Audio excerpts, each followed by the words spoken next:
So, ఫైనల్‌గా ready అయ్యి బయటికైతే వచ్చేసాము. ఇంకా స్కూటీ అయితే లాగాల్సిందే కదా! మార్నింగ్ ఎవరు నడుస్తారు చెప్పండి? పిల్లలు లెగడమే కష్టం. ఇంకా అంతలో స్నానం కూడా చేశారు చల్ల నీళ్ళతో. ఇంకా నడండి అంటే అస్సలు రారు. అందుకని చెప్పేసి స్కూటీ అయితే తీశాను. ఇంక వెళ్ళేసి అక్కడైతే స్కూటీ పార్కింగ్ చేసి పడవలైతే వదలడానికి వెళ్తూ ఉన్నామనమాట. చిన్నప్పుడైతే చాలా హ్యాపీగా ఉండేది. అసలు ఎర్లీ మార్నింగ్ 3:00కే లెగిసి మా ఊరు చెరువులో, అక్కడ ఉండే సైడ్‌లో కాలువల్లో ఇలాంటిలో అన్నిట్లో కూడా అయితే వదిలేవాళ్ళము. చాలా బాగుండేది.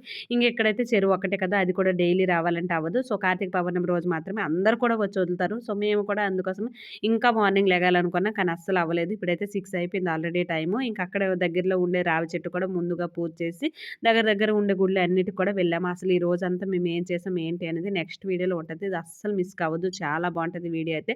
ఫుల్ వీడియో కూడా వస్తది. సో, మన ఛానెల్ అయితే చూడండి. మా అమ్మ అయితే వచ్చి పూజ చేసేస్తుంది. మా పాప కూడా వీళ్ళకైతే పడవలు ఎప్పుడు వదిలేస్తామా అని ఎక్సైటెడ్‌గా మా బాబు అయితే ఉన్నాడు. ఎందుకంటే మంచి మంచివి తీసుకొచ్చాం కదా! ఇక్కడ కూడా మాకు కావాల్సినవైతే వేరే వాళ్ళైతే